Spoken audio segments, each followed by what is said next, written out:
I pledge allegiance to the flag of the United States of America and to the republic for which it stands, one nation, under God, indivisible, with liberty and justice for all.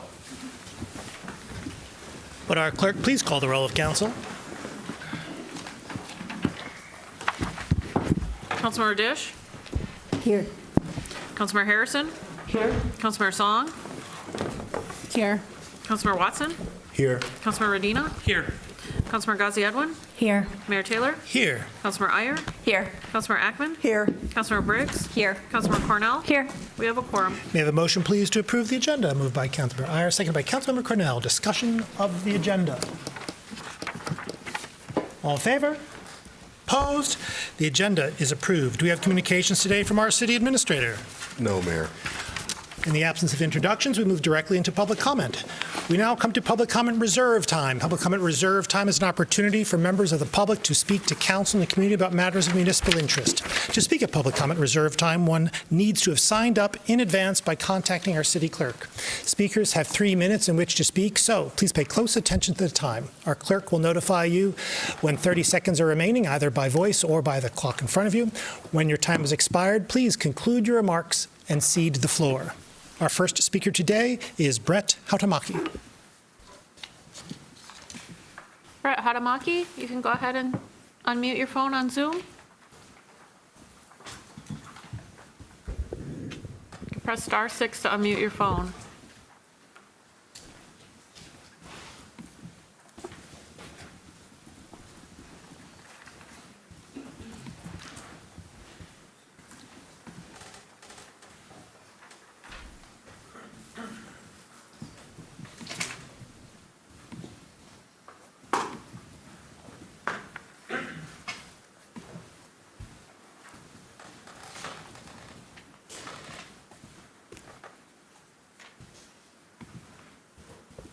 Mr. Hautamaki, if you're on Zoom, you can press *6 to unmute your phone.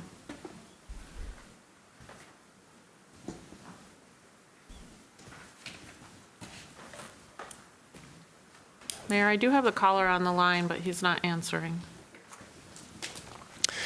We'll move forward, and if we have an opportunity to pick him up again, we'll pick him up again. Our next speaker is Eric Ivanich.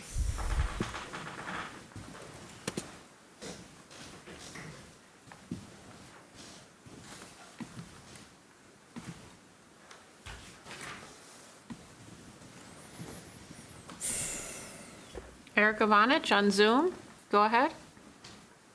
Thank you for the opportunity to speak tonight. I'd like to commend city staff, city council, and those who serve on the Planning and Transportation Commissions for their efforts to help our city better protect pedestrians, bicyclists, motorists, reduce our city's carbon emissions, help with the daunting housing crisis, and improve equity for those who live and come to our city. Tonight's agenda shows a lot of thought and effort across all 4 of these fronts. C4, adjust the building setbacks along our transit corridors, helping to ensure there is adequate space between the curb and building facades for amenities for pedestrians and for those who use public transportation, such as sidewalks, bus stops, and bus shelters. Specifically, it assures there is sufficient room for ADA-compliant bus stops, and measuring setbacks from the curb rather than the property line solves a lot of issues. DC4 will help the city achieve its Vision Zero plan to eliminate all road deaths and serious injuries. Many of our citizens are using local social media to express concern about dangerous driver behavior and calling for help from the city. Engineering our roadways to bring about safer driving is always a good idea and is preferable to enforcement tools such as citations.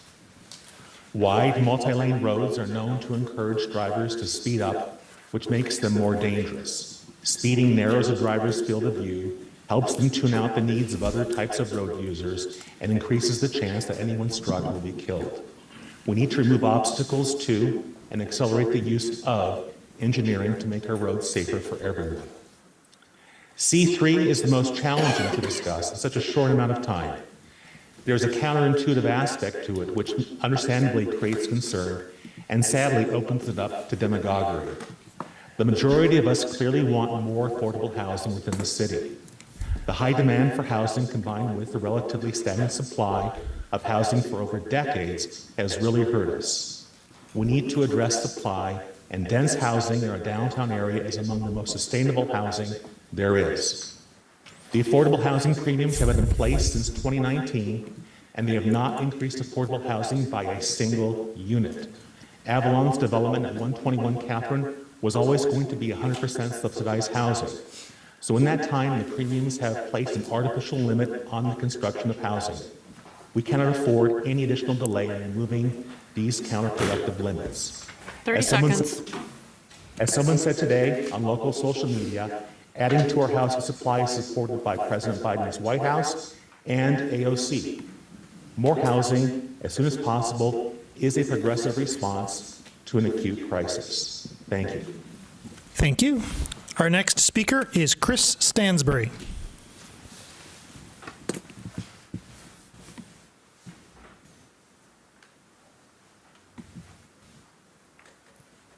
Chris Stansbury on Zoom. Press star 6 to unmute your phone. Go ahead. First of all, I'd like to thank the City Council very much for their time this evening. I'm here in support of TA4, the resolution to approve a professional services agreement for the citywide drainage analysis. So looking at gravel roads in the city, it's been interesting, to say the least. There's been drainage issues for decades. For one, climate change hasn't done us any favors. City expansion has also contributed to the worsening conditions. So, for example, where I live on Valley Drive, we've had empty lots that were once water-shedding lots. Those lots, in cases, have been sold, built up, with no permanent remediation as to where the excess water is. So it results in more water in our yards, being built up in the streets, and in some cases in our homes. So I'll paint just a couple pictures after some bad storms and snow melt. Over a foot of water stands in yards that becomes a safety hazard for children. Standing water on the sides of streets forces people to walk in the middle of the street to avoid the flowing water. This then affects the motorists on our streets, which then exacerbates the pedestrian problem. Stormwater also carries with it oil and other chemicals from the road into our yards. Like I've personally had to go through rounds of dish soap to get oil off my dog. Makeshift wooden bridges over flooded front yards so delivery personnel can get to front doors. So it's crazy that you could see all of these things, not in some rural area with no infrastructure, but on a walk to Abbott Elementary. And these conditions are a near constant source of frustration for our community. But as the saying goes, it's not the challenges that define us, but how we respond to those challenges that count. And for the first time in a long time, folks in my community have some hope that we'll be working together as a community to begin to plan and solve for these issues. We are incredibly grateful for Councilperson Briggs for the endless support she has given us the past couple of years, and are incredibly grateful to be here today voicing support for this study, which shows that this council and many others in the city have a vested interest in studying and remediating these issues, not only for now, but for the continued and sustainable growth of the city.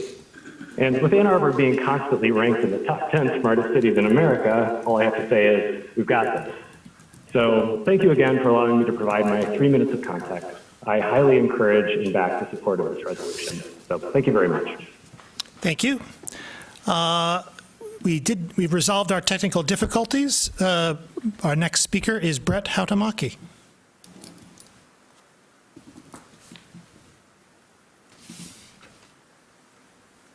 Brett Hautamaki, press star 6 to unmute your phone. Go ahead. Hello, this is Brett Hautamaki.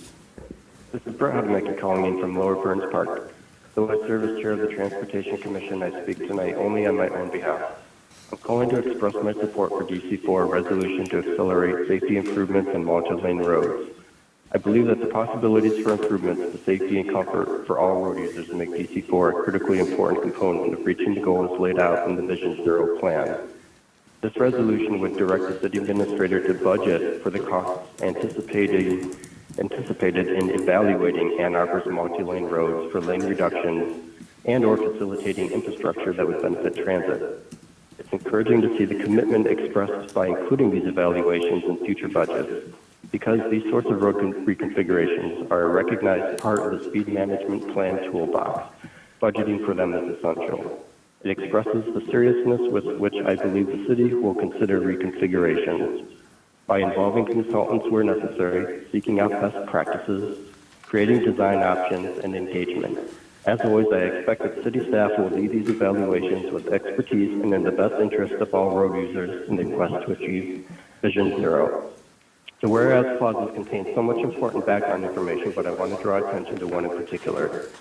Whereas lane reductions on Green Road, Jackson Avenue, Packard Street, and Platt Road led to significantly fewer crashes, and the South Main Street lane reconfiguration led to an increase of vehicles traveling at or below the speed limit from 42% to 75%. These are critical and significant success stories. I look forward to more just like them as a result of this resolution. It's important to note that this resolution is not a mandate that reconfigurations happen, period. It mandates that we fund the evaluation of all possible reconfigurations, that we take seriously the effort and cost required to do a sincere, professional, data-driven, informed, and engaged set of evaluations by 2030. I hope that these evaluations will board multi-lane road reconfigurations that work for transit users, for pedestrians trying to cross the roads, for kids biking to school, for drivers trying to turn left and get rear-ended, for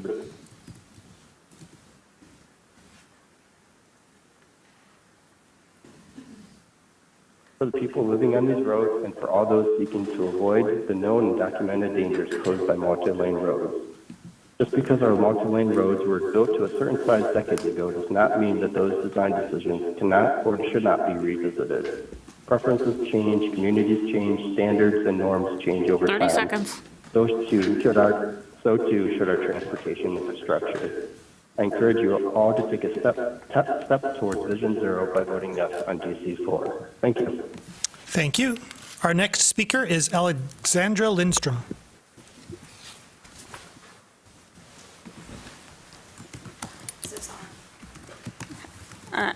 I'm here today to support Resolution DC4 to accelerate safety improvements on multi-lane roads.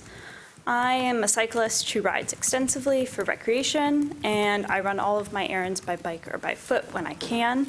And I use the protected bike lanes on First and Catherine frequently, and I am looking forward to the improvements on Miller. And when I don't choose to bike is when I would have to use a multi-lane road. For example, my parents live off of Plymouth Road, which is where I grew up. And when I visit them, unless I have time to ride an indirect route, I will drive. I've ridden in the bike lane on Plymouth, and I have ridden in the road, I have ridden on the sidewalk, and none of the options feel safe because the cars are moving too fast. They do not have time to process that I am there, and they will often cut close, even when I'm in the bike lane. And I would have appreciated growing up having a direct route to downtown that felt safe, that was something I could access before I could drive, and a way that I could get to downtown easily. And the city's Vision Zero commitment is an admirable one, and it needs to include having the most direct routes into town safe.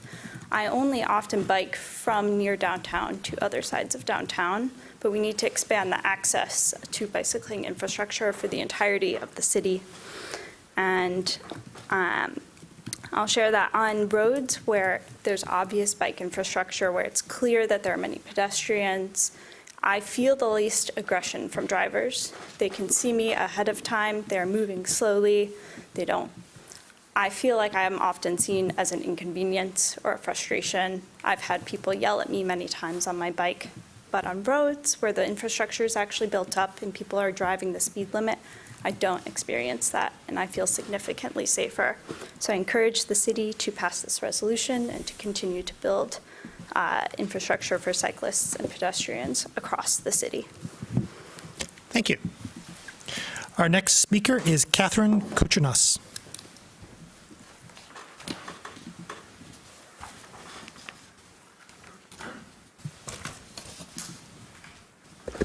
Caller with the phone number ending in 399. Press star 6 to unmute your phone. Hello? Go ahead.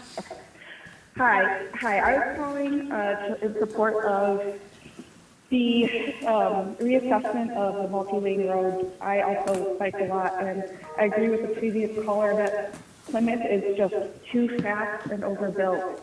I commute along Plymouth from the west side of town. I'm in Ward 5, and if I'm heading eastbound on Plymouth, the options are either the off-trail bikeway, which is often bumpy or underwater, especially by the creeks, or has overgrown growth from the unbuilt lots along it. If I'm heading eastbound, there's a curve that cars are frequently speeding along, so it's also unsafe to ride in the road. If I'm heading westbound back into town on my commute home, I am struck a lot with a conflict points with buses. I love buses, but we're both fighting for that same couple of feet along the curb. Particularly at Barton, I end up a lot behind a bus that's potentially waiting to make up a little time. And I'm unsure if do I go onto the sidewalk where I don't have a chance to get back off the sidewalk for a while and then it abruptly ends at Barton? Do I go around the bus? Is the bus going to pull out when I'm trying to pass it? So reassessing these big roads so we don't have conflict between like our two best transportation options, bikes and buses would be great. It's also it's an equity thing. The people who have the least access to afford cars are probably, going to be the people who benefit. They're also probably going to be the people that have the least ability to call into these meetings. So, when I bike along Stadium, I see lots of folks who, are biking, are trying to make their way across all the cut points with all the drive-throughs. The bikers are out there, all the complaints that, the bike lanes aren't being used. Right now, especially downtown, those bike lanes are really only accessible to a couple of neighborhoods in Ann Arbor. If we could improve the cross-town 30 biking seconds. options, we'll see more connectivity, we'll see more equity, and it will impact things, especially like housing that are maybe a little slower to change. We can make some equity impacts on those lines too. All right, thank you for your time. Thank you. Our next speaker is Michelle Hughes.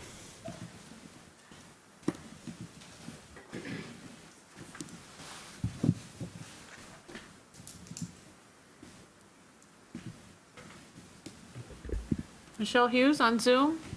Go ahead. Hi, I am also calling in favor of the road reconfigurations. I'm someone who bikes for my primary transportation, and I'll bike in all conditions. I'm a daredevil. I'll go down Plymouth Road in the traffic and get honked at, get yelled at, get sworn at by the drivers, and it kind of takes nerves of steel to do that kind of thing. And you shouldn't need nerves of steel to get around downtown, or to get around your town that you live in. Everyone should be able to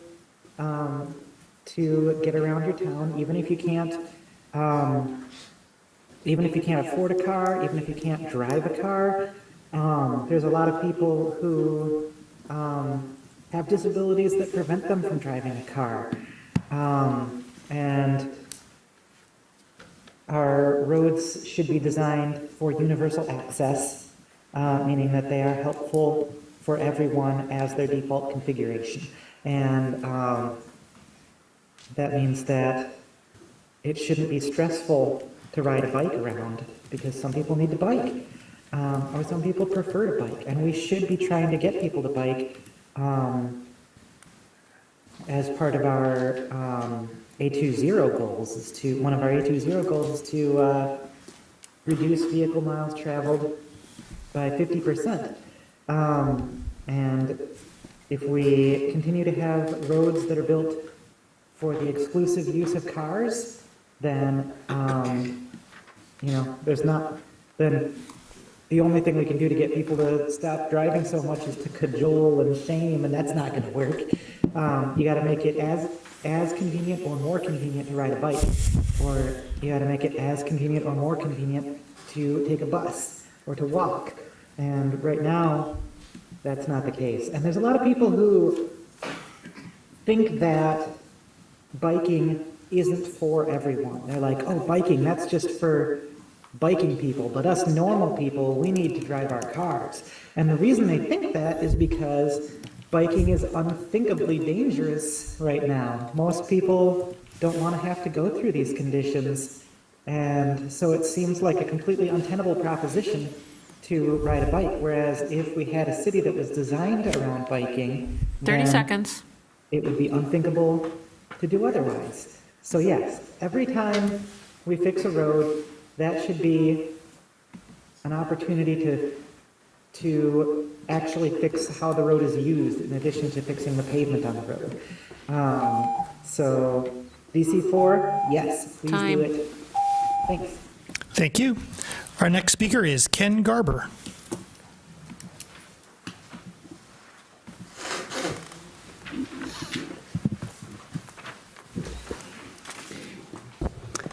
Thanks, Mayor Taylor. Ken Garber, Second Ward. Yeah, the last three speakers spoke about biking Plymouth Road. I did that just now, and I agree it's a scary endeavor. But I want to talk tonight about C2, the Briarwood Circle project. This is an excellent plan to demolish the Sears building, replace it with grocery and sporting goods stores, and a 354-unit apartment building. Everything all electric, in alignment with the A20 plan, except for backup gas generator. Or so we thought. At the October 3rd Planning Commission meeting, developer John Phipps of the Simon Property Group revealed that, to his shock, DTE could not guarantee enough capacity to serve a 100% electric building. So Simon might have to go with gas heating after all, DTE's gas, of course. Simon does all electric projects all over the country. Now they come here, and suddenly they can't? Maybe this is now resolved. But this is not a one-off. It's come up all over the city, and it's unacceptable. Under common law and also modern federal and state regulations, monopoly utilities like DTE are obligated to provide service to all customers within their service territories, even if they have to do this at a loss. They can't just say, sorry, not enough capacity. Duty to serve is a rock-solid legal principle, so I ask you to do this. First, find out what not enough capacity means in this case. Do the distribution lines lack sufficient diameter to deliver the electricity? Are the substation transformers deficient? Is DTE not contracting for enough electricity from ITC and MISO, which run the wholesale grid? We need to know.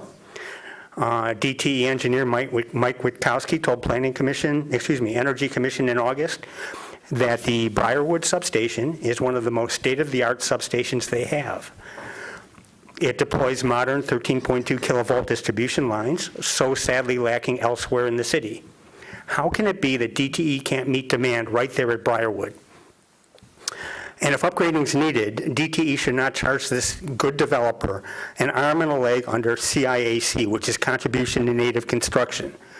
The MPSC authorized CIAC as a way to make sure ratepayers don't subsidize urban sprawl. They weren't thinking about infill projects because the assumption was that such capacity already existed. This didn't take DTE system neglect into account. But back to capacity.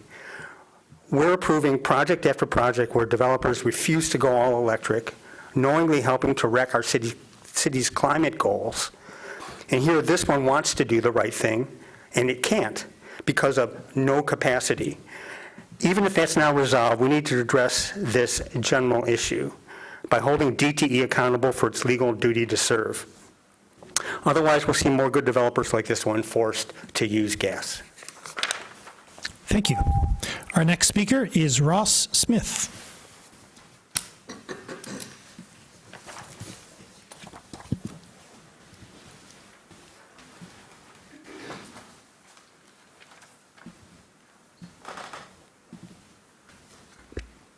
Ross Smith on Zoom. Press star 6. Go ahead. Hi, Ross Smith. I'm on the west side. I'm going to talk about in support of DC4. Others have talked about biking and pedestrian, and I will get to that in a second, but I happen to have to drive a car sometimes. And Living near stadium, it's terrifying even in a car. A left turn requires four lanes to be clear. The two oncoming lanes, the middle lane, and one of the lanes going in the direction I want to. If things are at all busy, that is at least requires waiting a long time. And honestly, I make a right turn and increase my vehicle miles traveled. Direct opposition to some of the city's goals. Making an effort to get rid of the multi-lane roads in the city will help everyone. And those roads are big enough to allow for the other projects that are called out in DC4. As a pedestrian, I often walk to things on the other side of the stadium. If I want to get to somewhere like Plum Market, I have to cross two multi-lane roads, which is terrifying. And this is a case of, even if one cross a mid-rock stop, a case of one driver stops for me, a number of times I've seen someone come behind them, not even touch their blinker, get into the other lane, and blow past them. It's really, really high. Making the city better suited to other modes of transportation, like helps everyone. The more people on bikes means people that need to take a car somewhere have less traffic to deal with. There's less traffic for buses to get stuck in. We have more room for making our public transit better. I occasionally have to go up Plymouth Road, and fortunately, I'm equipped to ride on dirt roads and don't mind getting a little muddy, so I can take the back way. But in both directions, that's also a harrowing endeavor. The cars tend to go way too fast on these roads that look like highways, which is really not surprising that people tend to speed, people tend to go fast, and people tend to not be paying attention on them. 30 seconds. Conclude with, I like everything else in this too. Love the background information, love the other points, and thank you for your time. Thank you. Our next speaker is Jeff Hayner.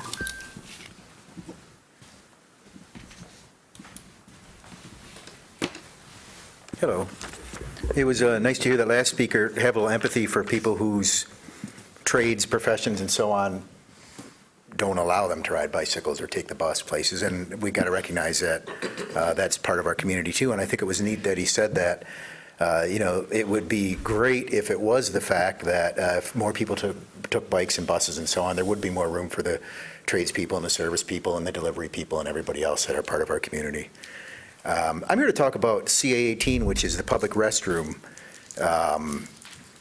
resolution that's on here, and I felt sort of compelled to come down here because I was a co-sponsor of the original resolution that started that ball rolling, and I didn't really feel when I read the resolution that's before us tonight, before you all tonight, that it was kind of focused on the intention of what we thought about and voted for back then. The notion behind public restrooms in our city was to assess if there was a need for them and who the need was for, and also to take a look at possible synergies when we do construction here in our city. And so we knew that Jen Hall had been assigned these 11 properties to evaluate for social housing uses, 11 city properties, and that we also know that we have many city properties that are being maintained or upgraded or what have you, such as parking structures, that also could be refitted for public restrooms and would provide, that need.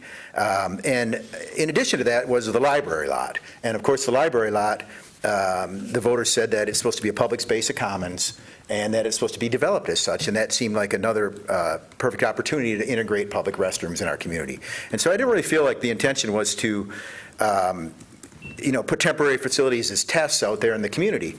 And it probably won't shock the mayor, who's served a full term, or myself, who's served a full term here on council. I have a little experience with this, that you don't have to even have done that to have people and neighbors coming to you and asking you questions and with concerns. And so I had a lot of people come to me and say, we're concerned about the process that went into this. We don't really believe that it was a full and fair process and it didn't involve everyone. Be that as it may, here we are. And there's a few things that are going on here that weren't really considered. For instance, we have many public restrooms, but people don't know where they are. And so I'd encourage the DDA to get out there and put some signs up, number one. I think that's a good start. It's really something to come here and speak to this council, which I kind of consider like the least diverse council we've ever had, because I'm interested in intellectual diversity. And so I would encourage you to pull this off and have a conversation so everybody who you didn't talk to prior to this really understands what we're thinking, because right now we have a very little intellectual diversity on this body, and that kind of leads to very low credibility for your decisions. Thank you. Our next speaker is Kathy Griswold.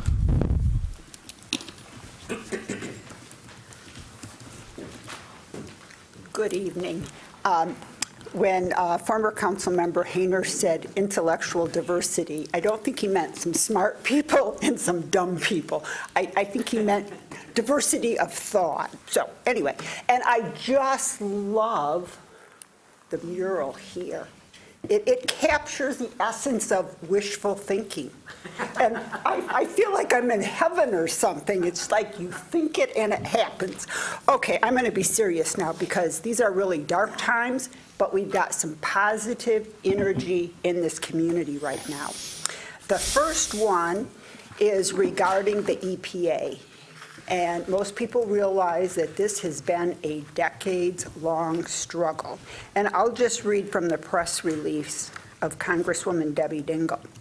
The Michigan Department of Environment, Great Lakes, and Energy today announced that the Gelman Sciences 1,4-dioxin plume has been deemed eligible by the Environmental Protection Agency to move forward as a, and then underline, candidate for inclusion to the National Priorities List, NPL.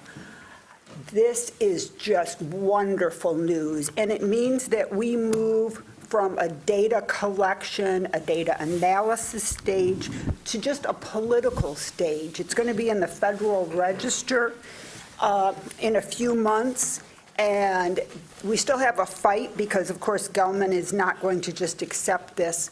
But anyway, this is really great news.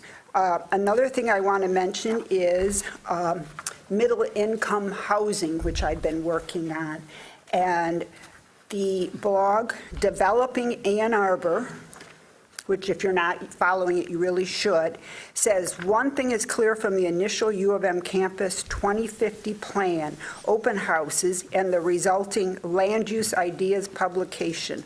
The door to workforce housing is currently cracked open, especially with President Santa Ono being initially open to the idea. So not only is the university still talking about workforce housing, but we also have a community land trust in this community, and an out-of-state developer was here, met with the mayor and some council members, as well as walked the site with some of the members of the community land trust and me last week. So these are very complicated, complex issues, but there is forward movement. The last thing is the resolution to bring about safety for everyone, but we're only focusing on our multi-lane roads. So I have to ask, what are we doing for the children in the neighborhoods? Thank you. Our next speaker is Abu Bakar Ibrahim.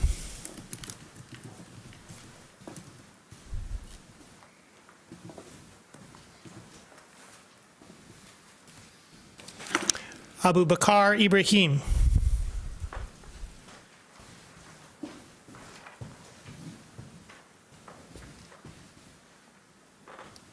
Mayor, I show he was supposed to be in person. Our next speaker is Rima Mohammed.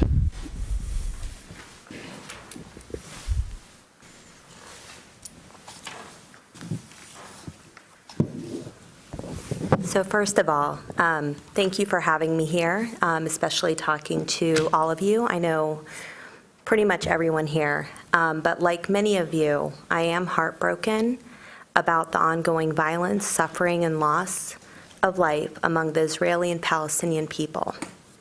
I value all the members of our community, and sadly, I do know that the events of the past few days has impacted many in our community with ties to that region.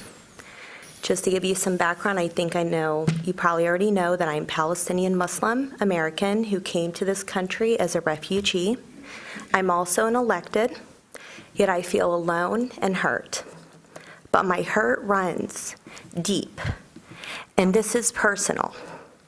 As a child of grandparents and parents of the Nakba, 1948, and someone who lived through the terror of the Israeli and Lebanon war, I ask you to put yourself in my shoes and our shoes. The realities of what is happening right now, impacting my community right now here, including many Muslims and Arabs, especially Palestinians in Ann Arbor, and people from my community are scared. There have been ongoing safety concerns, fear of speaking, generational trauma, and mental health, and the feeling of not being supported by our electeds, and that includes City Council. We, the Muslim Arab community, want to be safe, we want to be supported, we want to live in peace. Discrimination and feeling silenced is running rampant. An increased feeling of fear is real. We are scared. I do appreciate the statement that the sheriff did put out recently to support all members of our community. But I ask City Council to provide a statement and actions to ensure that you hear us and will support your constituents. Please ensure that there is increased safety at protests and places of worship, such as mosques and synagogues. Please ensure that there are increased resources for community members to use to help them through the pain and mental struggle and trauma faced every day.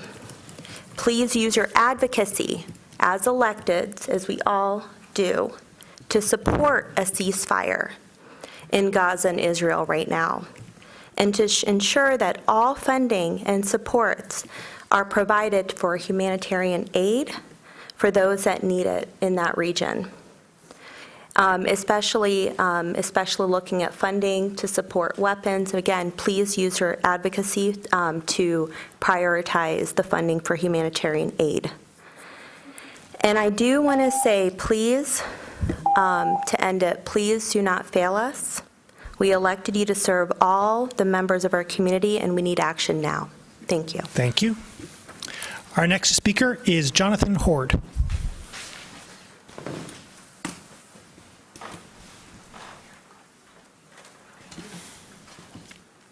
Hi, thank you for having me in again. It's a pleasure to be here. I'm glad everyone's here also, and I'm glad everyone's speaking. Thank you.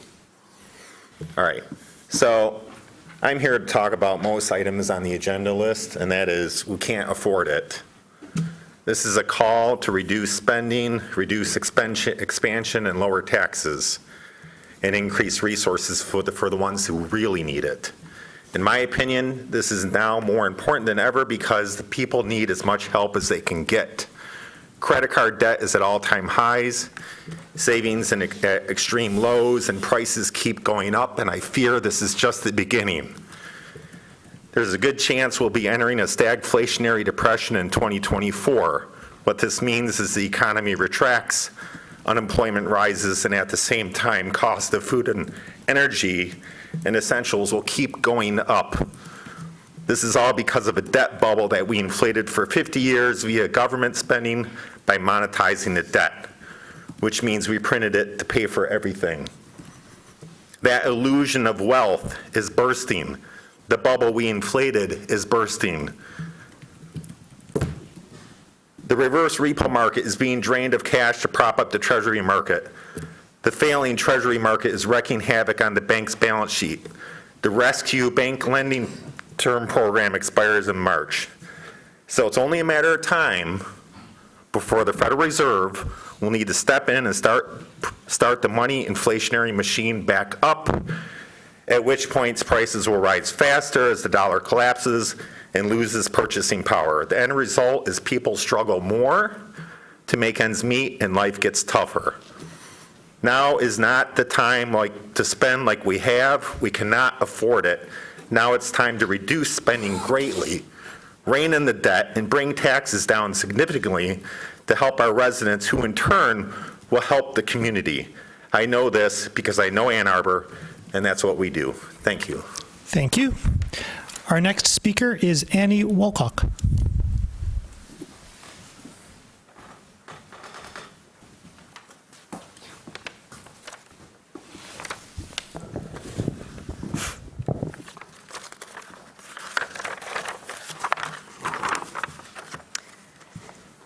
Thank you for this opportunity to speak to you tonight, or with you tonight. I wanted to say, Rima, thank you for your words. I agree with your thoughts. I do not agree with these signs and would ask that they get removed. Anyway, I come here as a decades-long Ann Arbor citizen. Pardon me, ma'am. Sir, please bring your sign down below shoulder level. I believe you're aware of the rules.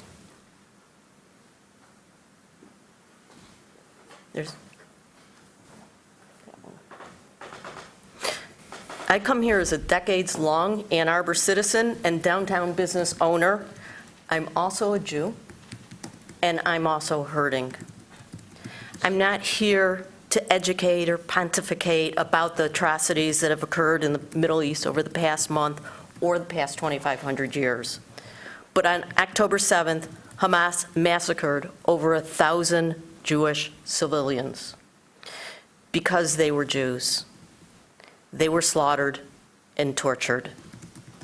Let us not forget this historic tragedy as the media cycle speeds on.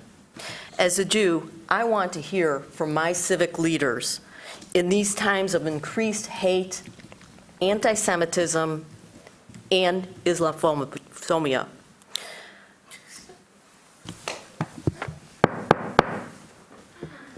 I want to hear from you, my leaders. I want you to stand up and lead our city towards unity and peace and away from this hate.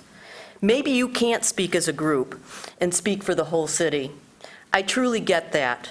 But I believe nothing is stopping you from speaking up on your own as individuals. You each have a platform, the one you ran on, the platform you campaigned on. Let it indeed be standing up against anti-Semitism. Your silence on this matter is deafening. Silence does not protect us. As leaders, and for that matter, all of us, I'm asking you to counter the hate. Where there are protests at local level, we hear and we hear the hate speech. Please step up, speak out, every time. I understand you, the council, are limited in what you can do, but with the weekly protests at Beth Israel Congregation, with its misinformation and violence-provoking poster campaigns, we need your voices to lead the way towards peace by speaking up against hate. We need you to stand up and speak out. Silence does not protect us.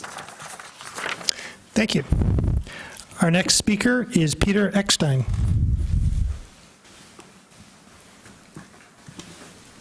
Hello. I grew up in Chicago, where a political machine drew large amounts of money from beneficiaries of city decisions. It only appointed loyalists, especially those whose political credentials it sought to burnish. Only one ward out of 50 could elect a challenger, so council votes were 49-1. Here, a political machine has elected a mayor and all 10 council members.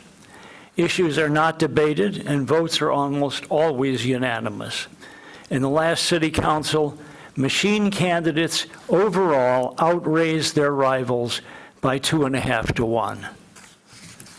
The money paid for campaign staff, mailings, and door knocking.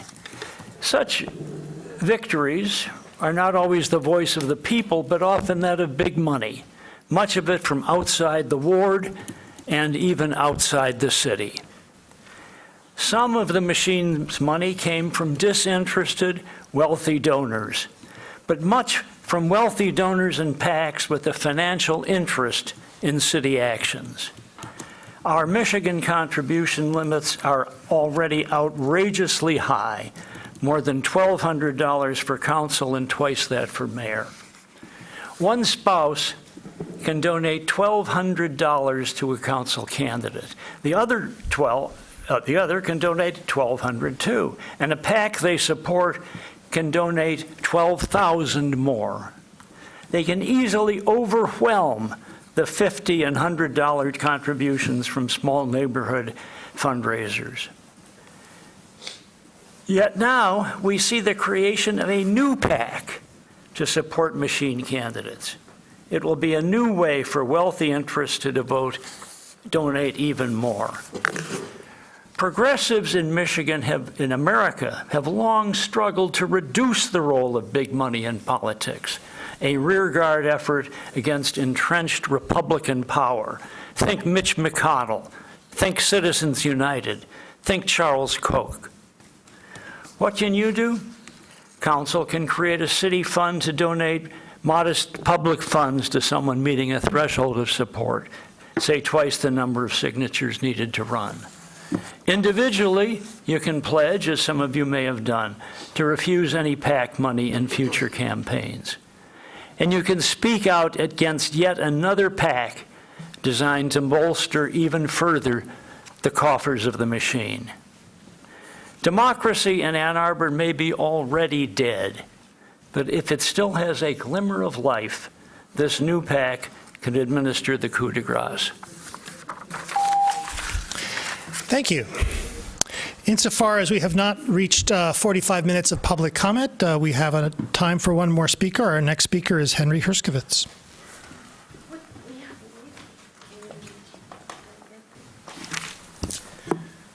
Good evening. The Ann Arbor Public Schools curriculum on the Holocaust often refers our students to information provided by the United States Holocaust Memorial Museum in Washington, D.C. This source provides a section on what is known as the Wannsee Conference, where our students learn about the final solution. The student is told, the final solution was the code name for the systematic, deliberate, physical annihilation of the European Jews, but with no corroborating evidence. It's merely supposition on the part of the museum and has been challenged by revisionist historians. One such historian is Francis DuPont, who authored this booklet, Tall Tales from the German Woods, The Myth of the Wannsee Conference. In it, we have the complete photostatic transcripts of the minutes of the Wannsee Conference. Yes, they are in German. And yes, these translations may not be correct. But if any German language expert would like to take a look at these minutes, they're readily available. According to DuPont, the minutes actually exist, the physical minutes actually exist under the glass at the Wannsee Villa Museum, but very few take the time to read them. He writes, nowhere in the Wannsee meeting or its minutes is the murder of Jews discussed, only their emigration and forced evacuation to the Eastern Territories opened up after the German invasion of the Soviet Union. He continues, instead of plotting mass murder of all Jews, the Wannsee Conference minutes actually talk about keeping large number of Jews in Germany. Perhaps we think this Francis DuPont is an anti-Semitic Holocaust denier and will say anything. So we turn to Yehuda Bauer, whom Wikipedia describes as a Czech-born Israeli historian and scholar of the Holocaust.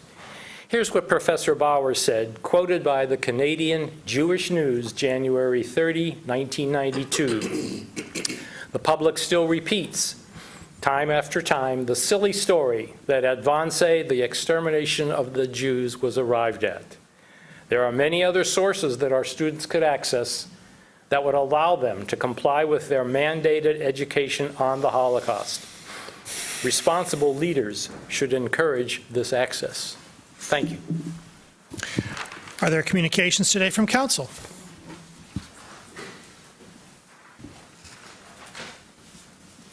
Councilmember Disht.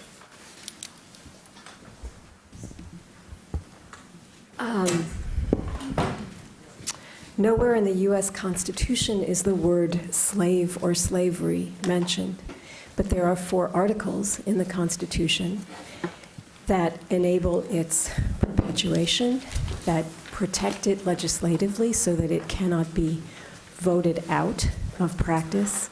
And there are 2 more which right now are not in my head. It's really, I'm sorry that at a time when there is a genuine crisis in the world which is live, we are treated in this room, which is a room of sober and honest deliberation, we are treated to falsehoods and incendiary speech. I am genuinely sorry about that. I was going to say something about Bird Road, but I'm sure everyone will get the postcard, and I will stop there. Councilmember Song.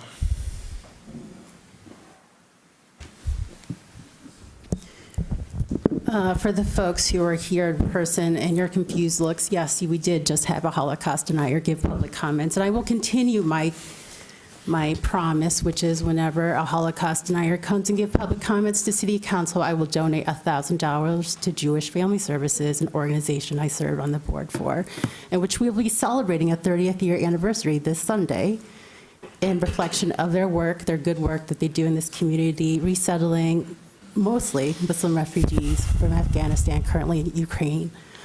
30 years of good work doing social services and housing, food pantry, making sure halal meats are and culturally appropriate foods are delivered to new Americans. If we are going to talk about the harm and hurt in community, I will say this right now, we've heard this. A number of us have been to community meetings.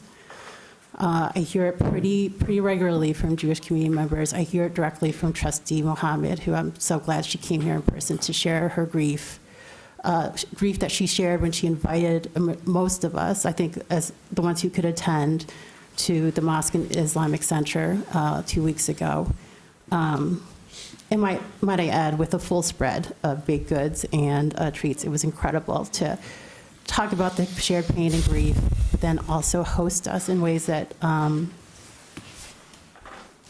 it just shows, I think, the care and love that we are capable of in this community, and I hope that we can reflect on that. I do want to say that one comment that I did bring up to both communities who are feeling unsafe and unheard is that we are hearing very similar conversations about being able to identify in public in our community as Muslim and as Jewish. And it made me reflect on an anti-Asian hate resolution that we had passed a couple years ago when we had community members who were facing similar grief, similar discrimination, being told to go back to where we come from, being spit on as you walk in the neighborhoods, being blamed for COVID. So I know I've talked to a couple of council members, and we'd love to be able to reflect on how we do not support hate and discrimination in our community. We do have a Human Rights Commission. We do have ways of working with our police. We do have commitments from the county sheriff. We've heard from state reps who are working on hate crimes legislation. So I'm hopeful that we can be productive. And if you haven't heard back from us, my apologies. Councilmember Ghazi Edwin. Thank you, Mayor. I want to share a lot of the similar thoughts that Councilmember Song just shared. I want to thank community members for coming out here today. We hear you, and we're sorry that you've heard nothing. And we are having conversations with both communities about what we can do. I also want to firmly denounce Henry Herskovitz. It has been repeated Holocaust denial here. It's inappropriate and it's horrible. So, as someone who comes from a family that has both Muslim and Jewish family members, I realize the division and the trauma that the Israeli-Palestinian conflict is going to have on generations of people, and not just abroad, but here at home. As I said, I and some of my council colleagues have been meeting with both the Jewish and Muslim community leaders, and as Councilmember Song shared, there's striking similarities in what both communities say. You know, they feel fearful to identify with their religious group, to speak out up on these issues. They fear for safety and security of their daycare centers, religious institutions, places of worship. And I'm thankful to the Ann Arbor Police Department because they have been in on some of these conversations, and they're having discussions about what kind of increased security they can provide. I also want to just encourage all of us to do our part to make sure we continue to uphold the values of our community. As you all know, there have been rampant anti-Semitic hate crimes across the nation, a rise in Islamophobia. We must strive to distinguish the actions of a country's government or of a political entity from its people, and we must forcefully speak out against anti-Semitism and Islamophobia. Ann Arbor is no place for hate.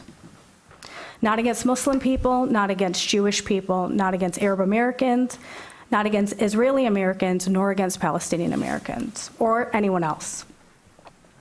We must also help our Jewish and Muslim communities to see their shared humanity, values, and move forward together as a community united against hate towards anyone. As I said, I and other council members are going to continue our work, working with both communities. We want you all to reach out to us. And if you or anyone you know has experienced hate or discrimination, please contact the Human Rights Commission to file a complaint. It's hrc@a2gov.org. You can also call 734-794-6141. And you can find that information on the city's website. So thank you. Councilmember Watson.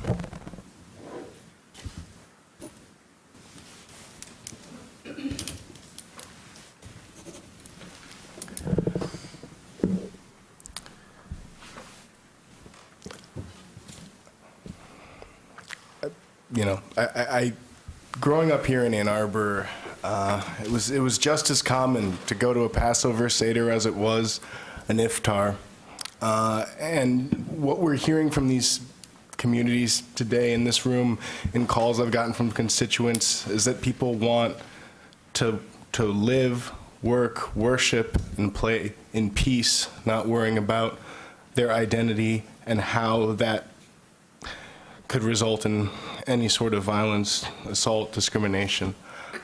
So I thank my colleagues for speaking, and I thank community members for coming out tonight.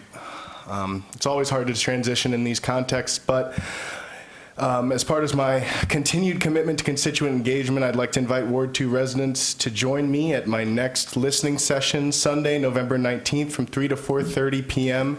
at Sweetwater's on Plymouth and Green. In addition, I wanted to let people know that there is an info session for the TC1 Transit Corridor zoning proposal for Washtenaw Avenue, Thursday, November 16th at 6:30 p.m. at Pittsfield Elementary School. There's also information about that on the planning website. Just finally, yesterday I got the chance to celebrate with Washtenaw County My Brother's Keeper at their annual banquet. An Obama-era initiative, MBK communities at large seek to establish cradle-to-career pathways of success for young men of color in cities, counties, and tribal communities nationwide. And on a personal note, I've had the pleasure of attending their regular Saturday breakfasts. It was an honor to celebrate with Program Coordinator Jamal Bufford, Ann Arbor native and current art commissioner, and in addition, Peace Neighborhood Center and director and ICPOC member Bonnie Billis was honored with an award. Here's to bright futures for young people of color in our community. Councilmember Ackman. Thank you. I know our Jewish and Arab community members are hurting, and I don't pretend to know what the answers are to this humanitarian and international crisis, and perhaps that's the reason why I haven't spoken before now. But what I do know is that anti-Semitism and Islamophobia are unacceptable, and they have no place in our community. And I thank you for coming and speaking tonight, for being brave to tell us what your communities are going through, what you're experiencing, that you're feeling not heard. I'm ready to listen and provide the support that our communities need through this time. Further communication from council. On On October 6, there were security guards in front of our synagogues, our mosques, and other religious cultural sites because the experience of harassment and vulnerability in Ann Arbor is a constant and tangible concern for these communities. These conditions are the result of decades and centuries and millennia of hate and of violence. And we need to recognize and say time and time again that they are 100% unacceptable. Islamophobia, anti-Semitism are wrong. Ann Arbor's Muslims, Ann Arbor's Jews, our Israelis, Arabs, and Palestinians, they and each of us have a right to free expression, to safe, unprotested worship, to physical security, and a right to peace. On October 7th, these tensions and these vulnerabilities, already deeply present in our community, increased geometrically. The horrors of that day and since, and the dehumanizing rhetoric and worse, targeting and dehumanization of Jews, targeting and dehumanization of Muslims, it creates, ma'am, please bring your sign down, thank you. Our targeting and dehumanization of Muslims, it creates incredibly harmful divisions among community members who are now hurting. It pushes groups to their corners. But it also, and crucially, I believe, creates a permission structure, an opportunity for anti-Semites and Islamophobes already among us to advance their pre-existing agenda of hate. We cannot let this conflict build further here at home. We cannot have a community split apart. We cannot feed October 6 hatreds, giving our already vulnerable communities fuel to their ever-present and reasonable fear of another tree of life, another Christchurch. We here at the city are committed and will continue to work with all community, religious, and other groups to ensure as best we can their safety during these perilous times and thereafter, and do anything we can to promote and bring about community understanding and healing. Absolutely anything. And a bit perhaps on unity more generally. Since the horrors of the past weeks, members, of course, of the Ann Arbor community with ties, family ties, religion, and history to the conflict has spoken with me and other council members and electeds about their anger, about their wounds, their emotional exhaustion, and their fear, their deep desire to be seen and their deep desire to be understood. If these recent events teach us anything, I believe, it is that the lens of our moral concern must widen, not narrow. And during times such as these, when so many in Ann Arbor are hurting, we know that there is only one path with the promise of unity, and that is to recognize and to act upon a common humanity, to share and validate, and crucially, to speak the grief of the other, even as we grieve ourselves. I'd like to request confirmation of the following appointments that were presented to City Council for consideration on October 16, 2023. To the Elizabeth Dean Fund Committee, Samuel Rosewig. To the Transportation Commission, Pravina Ramaswamy. Can I have a motion, please? Moved by Councilmember Briggs, seconded by Councilmember Cornell. Discussion? Councilmember Song.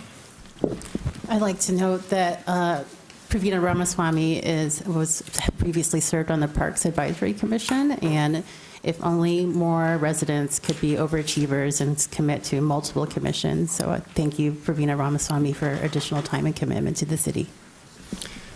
Further discussion? All in favor? Opposed? It is approved. I'd like to present the following nominations for your consideration: to the Retirement Systems Board, Anthony DiGiovanni, Jordan Schreier. To the Public Market Advisory Commission, Emma Hardy.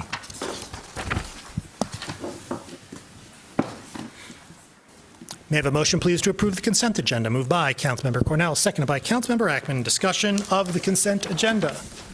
Councilmember Briggs. I just wanted to briefly speak on item CA2, which is the citywide drainage analysis, and just essentially wanted to thank staff, public services staff, Brian Steglitz for all of their work to bring that to us today. They have been listening to Fifth Ward residents, one of whom you called in tonight, Mr. Stansberry, and many of his neighbors who've been very vocal on this issue, and I really appreciate them bringing this to me early in my term. It's great to see us as a city being willing to pivot and examine the situation with fresh eyes, look for new solutions, and recognize that the severity of the issue, that the issue is getting more severe. So this is something that was led by the folks that are living in the Fifth Ward on the gravel roads off of Dexter, but it's going into benefiting everybody across the city who lives on gravel roads as well as we go through this 4-year analysis. So I hope everybody will, I'm excited to support this tonight. Councilmember Dish. Thank you, Mayor. I want to speak to CA 11, and I just want to note how pleased I am that the Michigan Public Service Commission has reached a settlement agreement with DTE regarding compensation for customers with rooftop solar. The agreement raises the cap from 1% to 6% of DTE's average in-state 5-calendar-year peak load, which greatly increases the number of customers who can be compensated for generating more solar energy than they use. This means that OSI can go forward to accelerate and expand our efforts to install rooftop solar without worrying about hitting a cap. Other provisions of the settlement also protect customers by requiring DTE to file a new case when it reaches 90% of the prevailing cap, which would be 6% under the new agreement, and to continue compensating new customers for their excess energy even if the cap is reached until that case is concluded, or for 12 months from filing, whichever's first. So there is very little risk of reaching a point where DTE is not obligated to compensate people who have solar panels on their roofs for the excess energy they generate. And that is really good news at a time where we could use a little bit of it. Further discussion on the consent agenda. Councilmember Cornell. CA 18, I just want to thank the DDA and the public restroom work group for the time that they put into the analysis, feasibility of the throne in our community. This was an incredibly inclusive process. It took a lot of time and participation, ensured that a lot of perspectives were considered, and I just want to note, as a former business owner, a reformed business owner, and a member of the MSAA and Destination Ann Arbor boards, this is really important from an economic development perspective. Public restrooms invite participation in our downtown, and they're really good at fostering tourism. And knowing that there are clean, safe public restrooms readily available, people are more apt to visit. And it encourages the type of transportation that we want to see in our downtown, riding bikes, jogging, walking, being leisurely downtown. And so I'm excited for this, and I do think that the Downtown Development Authority does deserve a lot of credit for the amount of time and participation that they invited into this. So thank you to the DDA. Councilmember Gauzy-Edwin. I similarly just want to thank city staff for CA18.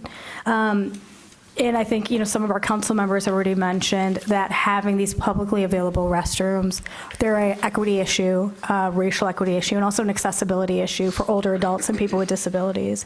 And I spoke with one of our city staff members today about just how much they've centered equity in this process. They're going to be developing key cards for those who don't have mobile phones, which is needed to access the stalls. And I've also talked to the city about exploring the idea of potentially creating a publicly available list, which is something that Portland has done, where any business that chooses to list themselves as people can use our restroom would be, featured on this list, as well as all of the thrones.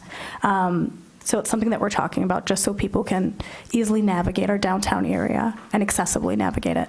Thank you. Further discussion? All in favor? Opposed?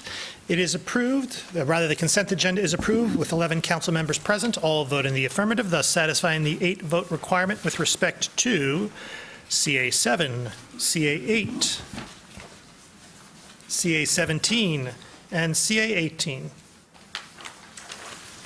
We do not today have any public hearings, so we have before us the work session minutes of October 10 and the regular session meeting minutes of October 16, 2023. May I have a motion, please, to approve these minutes? Moved by Councilmember Watson, seconded by Councilmember Dish. Discussion of the minutes. All in favor?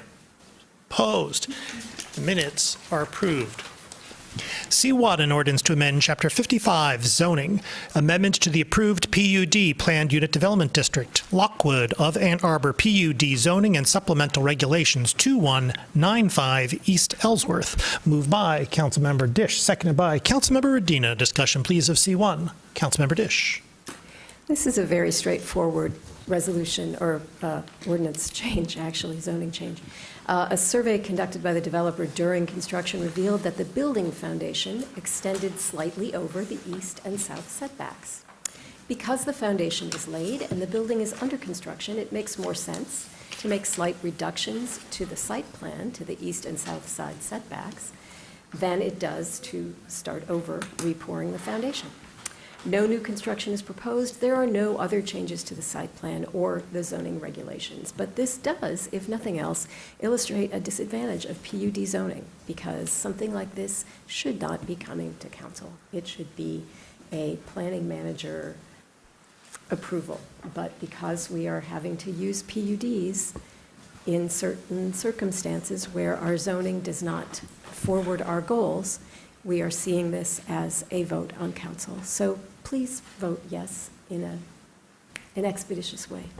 Well, and next time, too, more importantly.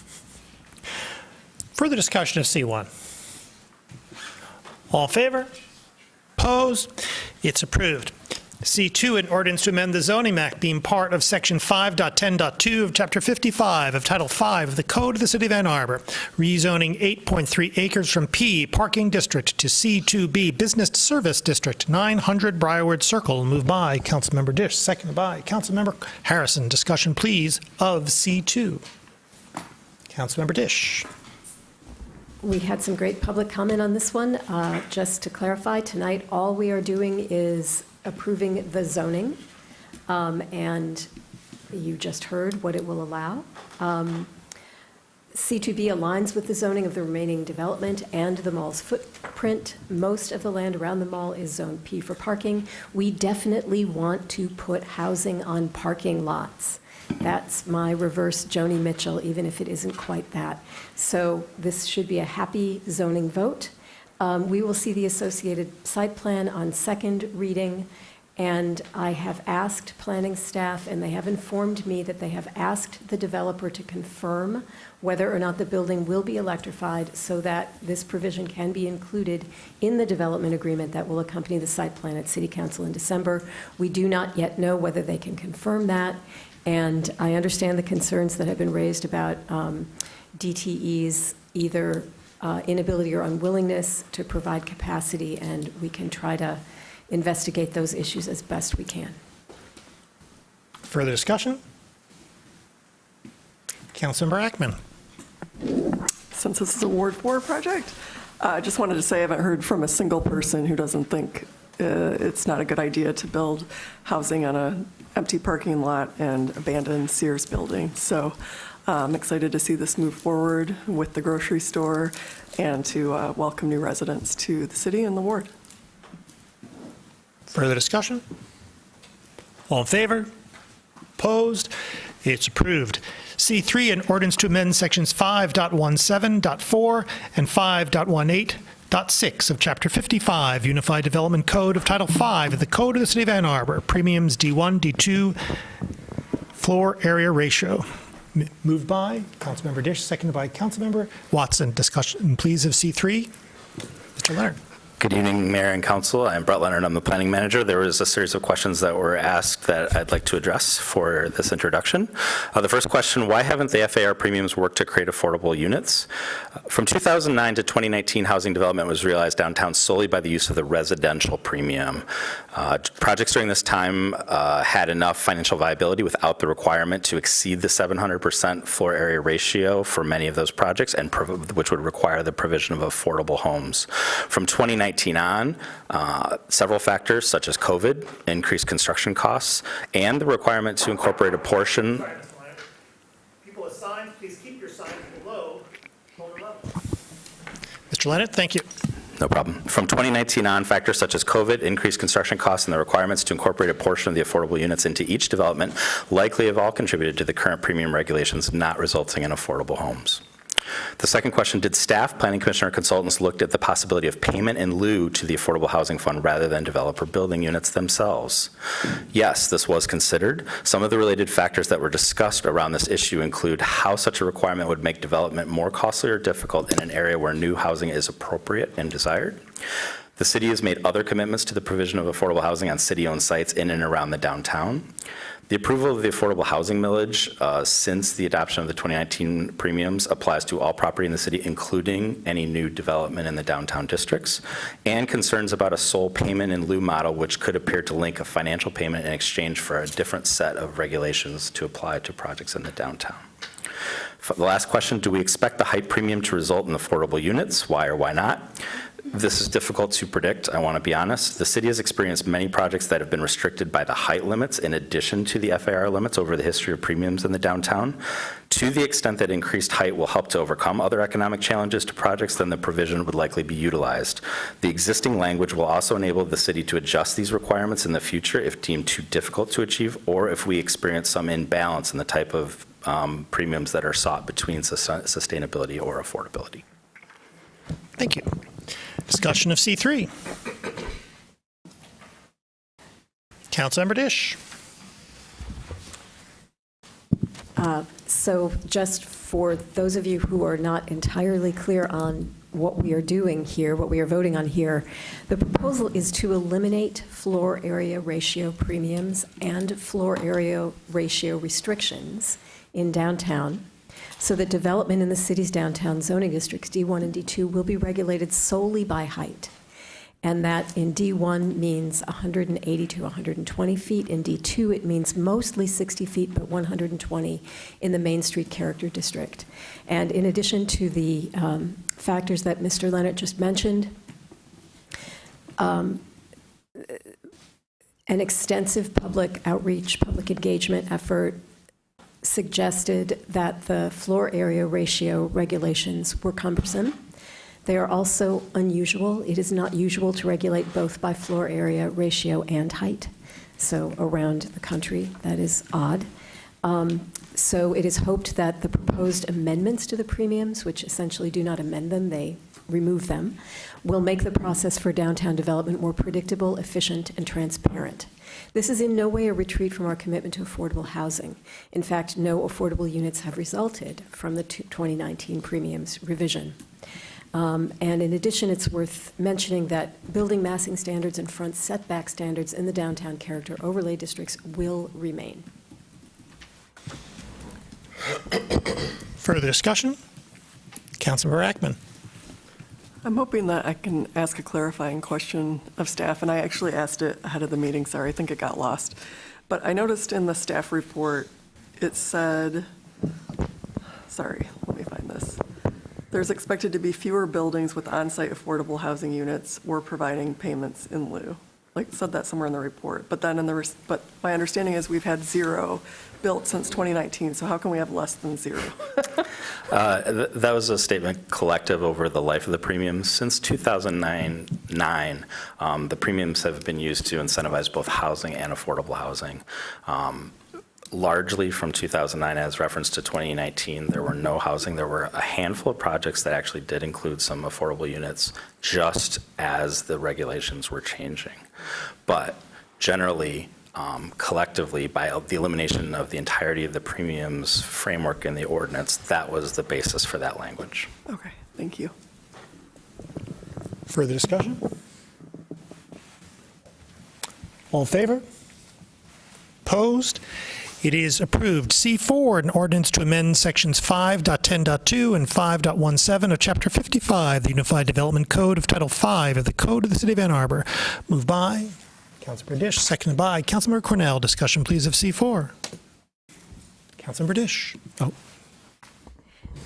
So I do want to, again, do a little clarification. And again, we are just on first reading, so things will be more momentous when it comes back. But the Planning Commission did not recommend the proposed amendments to TC1, but In fact, 5 members supported the amendments and 3 opposed them.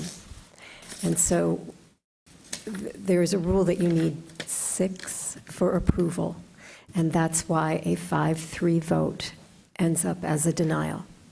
Now, there is broad agreement on the Planning Commission about the value of and need to provide capacious sidewalks and amenities like street trees, bus shelters, and bike racks on TC corridors. Where Planning Commission disagreed was whether this space ought to be created by reconfiguring existing arterials, that is to say, road diets, moving curbs, or by requiring private property owners to set back permanent structures. Asking private property owners to set back permanent structures does not give the city the right to use that land. In most cases, it would still have to be acquired. However, if something is built in that land, it cannot be acquired. There simply is no option. So I want to emphasize that what I find ingenious about staff's recommendation here is that instead of measuring setbacks from the property line, which means that they can be jagged because property lines vary in their distance from the street, this amendment proposes to measure setbacks from the back of the curb. And so this would give us a uniform street face, or I think that's the right, a uniform line of buildings. And it also, people are very worried that once you use the word setback, there's a concern that we're falling back into a suburban model of architecture, where we have giant open spaces in front of buildings filled with parking lots and all of that, none of which we want. This does not do that. You all saw that there is a minimum 18-foot setback and a maximum 28-foot setback. In some cases, this would require existing buildings that are on the corridor, if they were significantly renovated, to move forward because they are currently set back too far because they're being set back from their property line. So I regard this as a really ingenious way to answer our concerns, to be able to foster walkability and bikeability along these corridors, many of which are our multi-lane corridors, which are terribly uncomfortable for pedestrians and bicyclists, as we heard, without endorsing. Councilmember? Yeah, that's it. Councilmember Riggs. Yeah, thanks. And I also, too, would like to thank planning staff. There was a really comprehensive report. If you haven't had a chance to look at that, I think it's really great to review before this gets to second reading. There's a lot of questions that are answered within it. But essentially, this is an amendment aimed at addressing the fact that we need to look to the future when we're developing our transit corridors, and we want to make sure that in the future that we have the space to realize these as one really vibrant transit corridors where we have protected space for transit, and also that we have good pedestrian facilities, bicycling facilities, a car lane for automobiles is likely a part of the future as well, and all of this takes space. And so since we don't have right-of-way plans in the city yet where we know exactly what that easement would look like, this is a really elegant solution, as Councilmember Dish suggested, where we can measure from the back of the curb, where we make sure that we are actually protecting space for those needs as we go forward. As planning staff has mentioned in some of the agenda response questions, it is not anticipated that we have that space between the curb, though obviously there's a future item on the agenda where we get to, we're going to be trying to move forward road diets and road reconfigurations as well this evening. But this allows us to think beyond the curb space. And as Councilmember Dish mentioned, in some cases, and this came out of the stadium corridor, where we have only 7 feet from the curb to the back of the sidewalk, that's not enough space for a transit shelter, a adequately sized sidewalk, for increased density, for all the things that we need. But in other places in the city, like State Street, where we have these immense setbacks, what it's actually going to be meaning is that we're bringing buildings closer to the street face. So this is, I think, a great solution where we are moving away from our suburban design, but also thinking towards the future in terms of protecting that space that we need.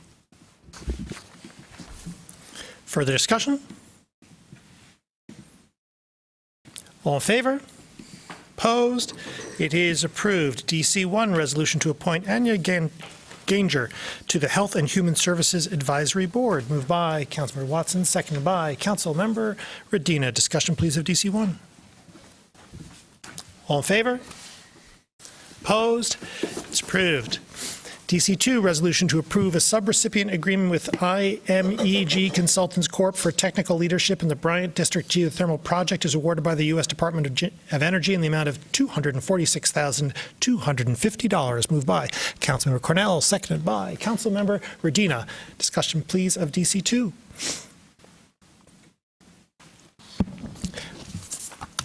I've already waxed poetic about the Department of OSI's receipt of this Department of Energy planning grant. Their great work for themselves, and most crucially, their great work with the neighborhood and other groups that are collaborating with us in an effort to create our first carbon neutral neighborhood, and perhaps the nation's first low income carbon neutral neighborhood. 242 homes linked by a geothermal district, an elementary school, a municipal maintenance facility, and a mental health center, and a neighborhood center. These are this is the promise of this planning grant, and I'm just so excited about it moving forward today. Councilmember Radina.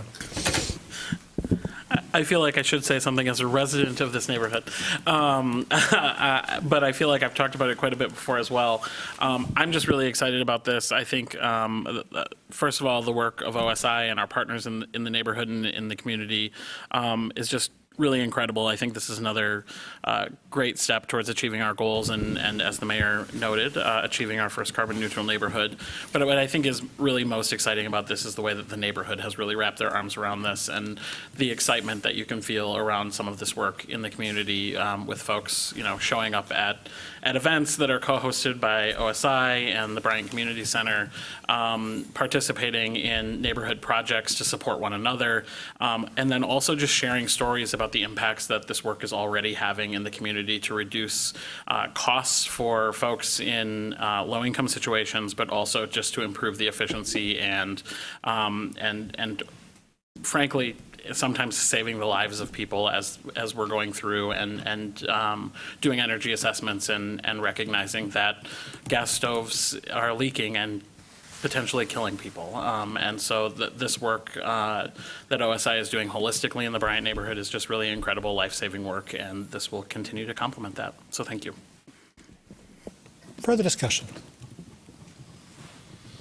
All in favor? Opposed?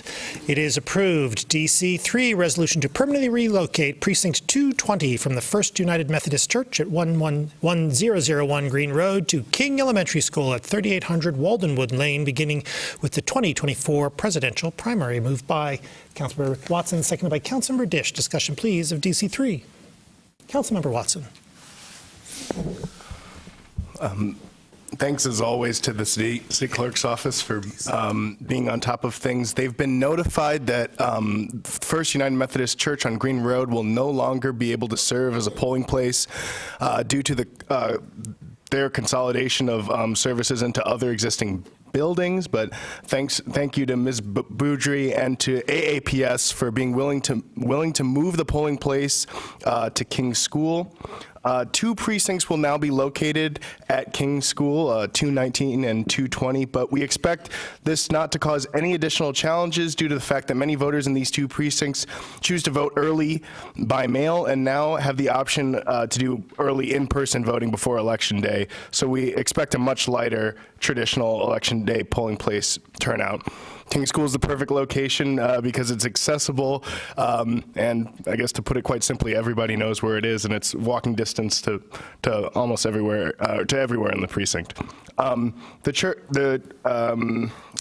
The city will get word out through multiple channels, including issuing new permanent identification cards to voters. So if you voted at King, you still do, and if you voted at the Green Road First United Methodist Church, you will now vote at King School. So thanks again.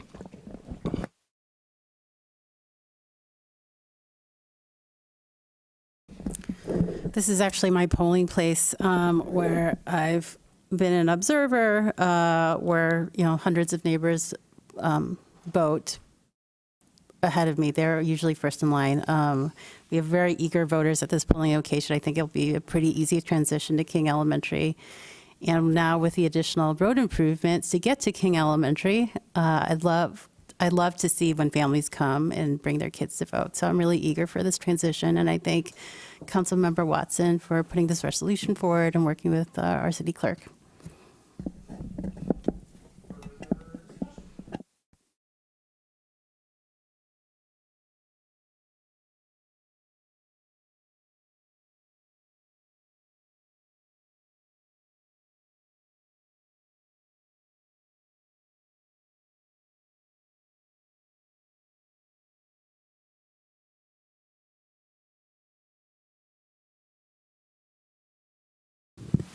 Thank you.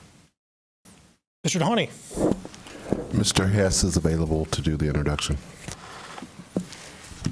To respond to late-breaking questions. Mr. Hess and Mr. Hutchinson are both joining us on Zoom.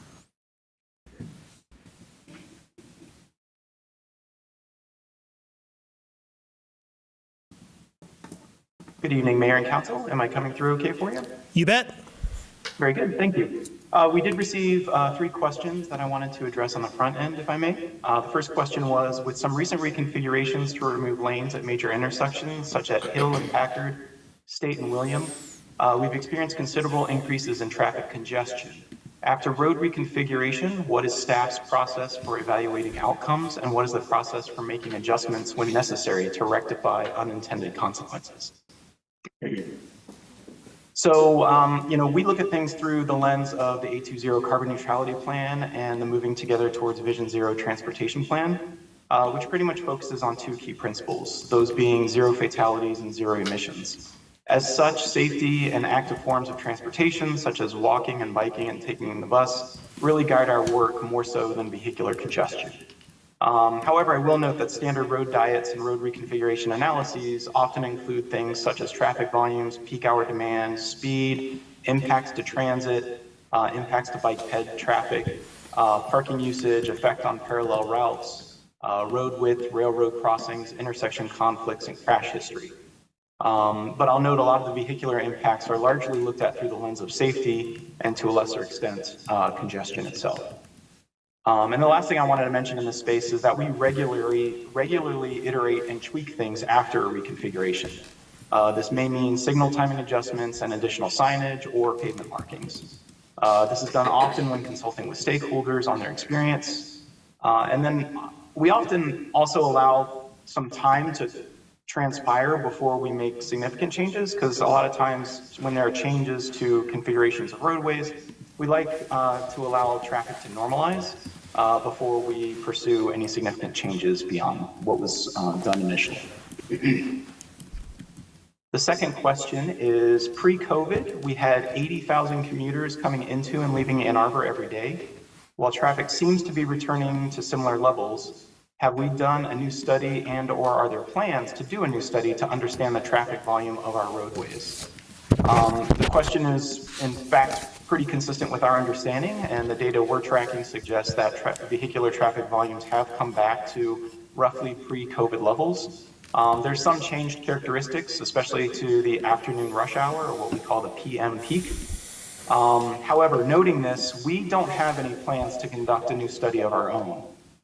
One thing that I can note that we often look to and can rely upon is the Southeast Michigan Council of Governments and the Washtenaw Area Transportation Study both develop regional long-range transportation plans, and those efforts are currently underway.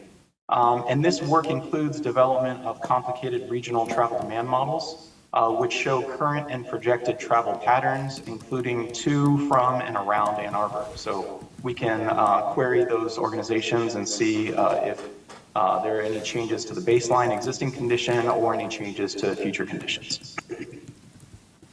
And the third and final question we got was, by expediting these road reconfigurations, do we have confidence that other factors in our holistic transportation plan, such as improved transit, walking, and cycling infrastructure, for example, are keeping up with the same pace, ensuring that we are creating other safe alternative transportation options for residents? And this actually, road reconfigurations or road diets often afford us these opportunities. Because we can reconfigure their lanes of travel, it gives us an opportunity to improve facilities for people who take the bus, who walk and or ride a bike, and we can create safer environments for those modes of travel. One thing to note here, though, is that it does take time for people to shift their travel patterns over to these other forms of transportation. And this is especially true if there are notable gaps in the network that maybe kind of have missing links or don't serve people well who want to walk, bike, or take transit. But with every project, we make those choices more attractive than possible. And this is substantiated in the data. The DDA just released data showing that their downtown bikeways are attracting roughly 10,000 people per week. This is combined for all their bike facilities downtown. And this is consistent with data collected by Dr. Feng, who also is tracking regular use of the downtown bicycle infrastructure. So this goes to show that if you build it, they will come. And those are the introductory comments in response to the questions we received. Thank you. Thank you. Discussion of DC4. Councilmember Ackman. Thank you. I wanted to thank everybody who emailed council today. We got reams of emails, people that spoke at public comment tonight. Just really appreciate hearing the personal stories about what it's like to try to get around in certain areas of our city. Okay. So the number of people killed or seriously injured in crashes on Ann Arbor roads in 2022 was 22 people. Our goal is 0 by 2025. We're doing a lot better than the rest of the state, I think in large part because of the measures that we have started putting in for the last several years. But when it comes to traffic violence, we still have a way to go. So this resolution is first and foremost about safety, creating safe environments for all of us, whether we're driving, biking, walking, or taking the bus to get around. And I should note that in those statistics that I just gave include drivers. So this really is about safety for all road users.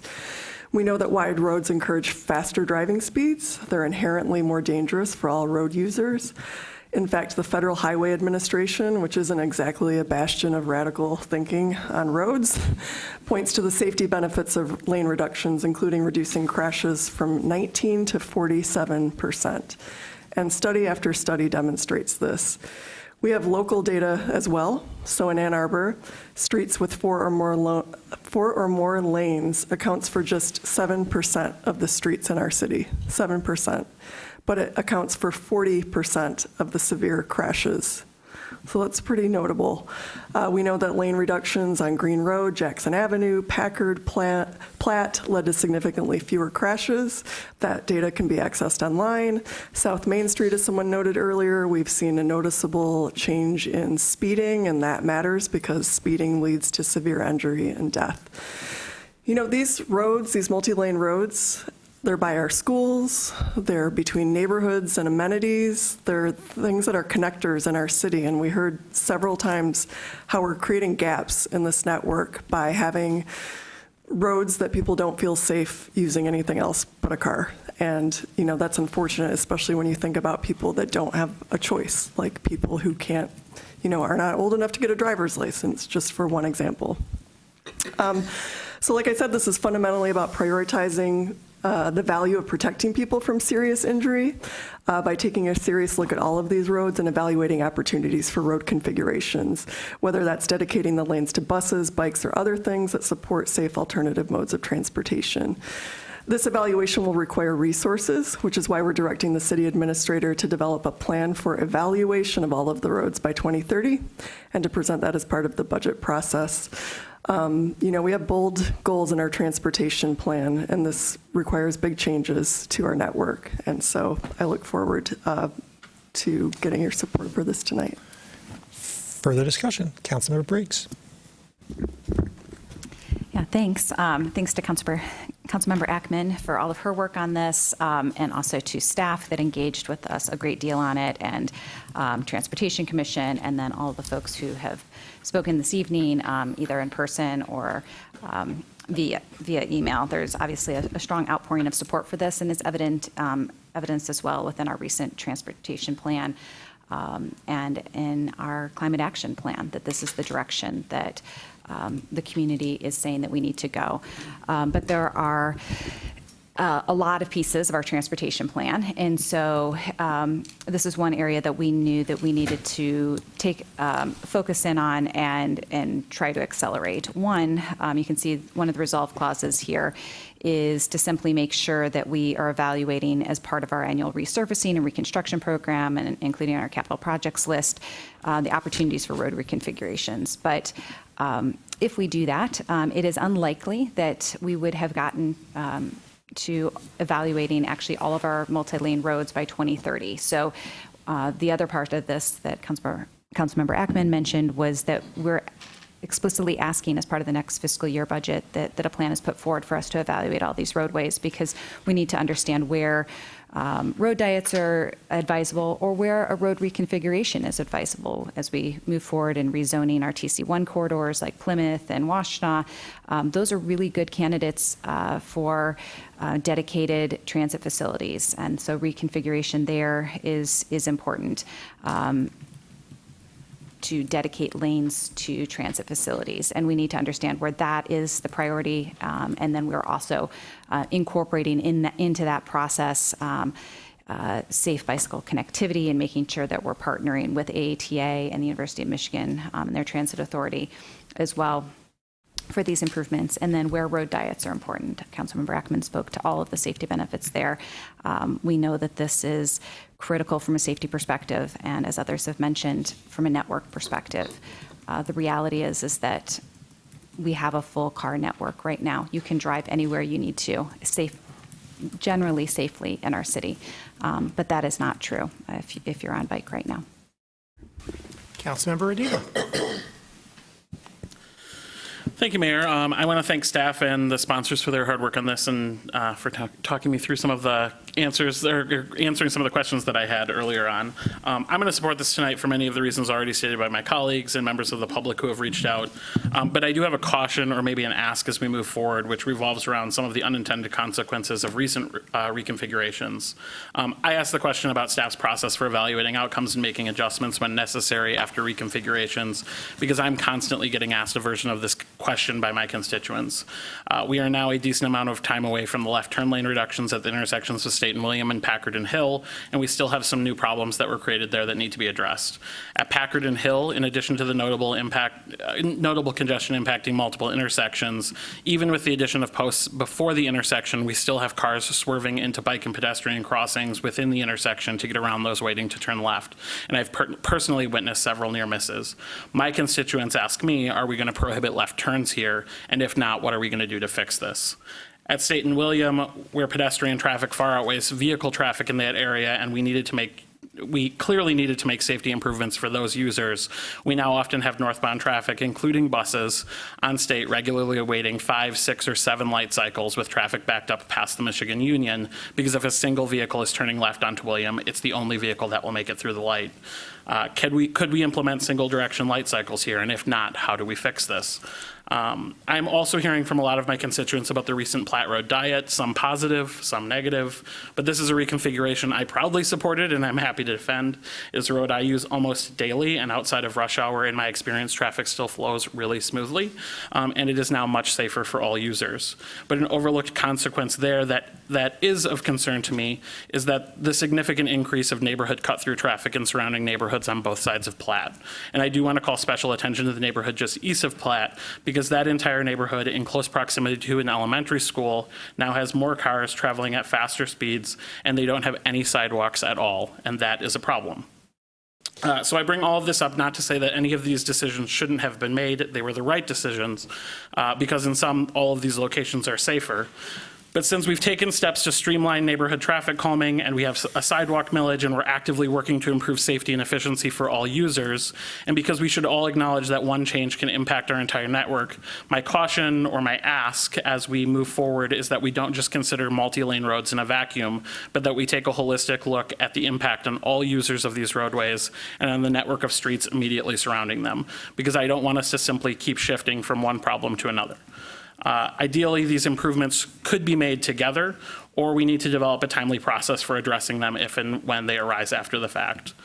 So I know that's a lot to throw at you, and I do have 2 potential amendments, so if you could add me back into the queue, or... You still have 30 seconds. Oh, all right. Well, then I will go with the First Amendment. First, and I hope this might be friendly, acknowledging that our roadways also impact the University of Michigan bus system, and that U of M faculty, staff, and students are considerable users of public transit and make up a large share of our city's cyclists and pedestrians, and that U of M is currently undergoing their own campus planning process. I would move to add the words "and the University of Michigan" to the second to last resolved clause immediately following the Ann Arbor Transportation Authority. Is there a second? Second by Councilmember Briggs. Is that friendly to the body? Friendly to the body. Councilmember Dina. Do you want me to keep going? I think you'll cut me off. I probably would at this point. We'll roll back to Councilmember Song, then we will wait with bated breath for amendment number 2. This is discussion on the main motion. It is. Thank you. A couple things. I feel like I'm the only Ann Arbor resident that drives 35 miles an hour on Huron Parkway. We've got some really scary areas by Huron High School. We know we've had a fatality there before with a student. There's an area in front of Huron High School during school hours. It's supposed to be 25 miles an hour. We know there are folks who are going 45, 50 pretty regularly. I am the one holding everyone up at 25 miles an hour. But we can also see the potential for when we re-envision multi-lane roads, right? Like right now, we are seeing improvements on Earhart Road that has been, 5 years in coming. And even though there was opposition, I really feel like there was one comment from Matt Carpenter, CEO of the RIDE, AAATA, that really struck me when we looked at the potential impact in supporting multimodal use, was when he sent me an email saying that all transit riders are pedestrians at the beginning and end of every trip. And this was in reflection to sidewalk gaps. And I feel like this resolution honors that work similarly, where we're looking at gaps. I'm sorry. Ma'am, can you please lower that sign so it is below shoulder level? Thank you. Councilmember, my apologies. Please go on. So in our commitment to addressing sidewalk gaps, perhaps this amendment is also a reflection of how we look at our roadways and looking at the gaps in dangers in use and flexibility and hopefully care. We are limited in how we can control our speed limits in the city, but we are not limited in how we figure out our infrastructure projects. Green Road has been great. Families have, in that road reduction, when we had a lot of protests saying we will never be able to turn left out of Plum Market, miraculously, people have been able to turn left out of Plum Market. It's a miracle. People have made it happen. They've been able to get to home and to work and to Plum Market and from Plum Market. And people have been able to bike and walk their kids safely to where they need to be. So I look forward to the city administrator's report. I'd love to see how this connects with our sidewalk gap work. Thanks. Further discussion? Councilmember Dina.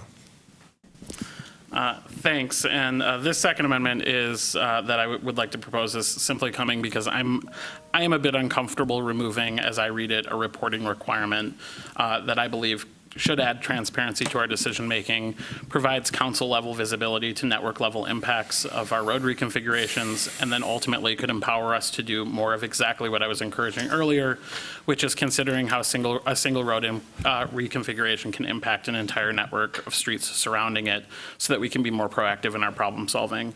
I'm open to having a conversation about revisiting R 18275 to determine if we're still asking for the right data points or if we need to add different or new data points that should be considered as well. But I don't believe council should eliminate a data reporting requirement that was created to provide us with information to inform our decision making. For that reason, I would move to strike the final resolved clause. Is there a second? Second by Councilmember Ghazi-Edmond. Discussion of the amendment. Councilmember Briggs.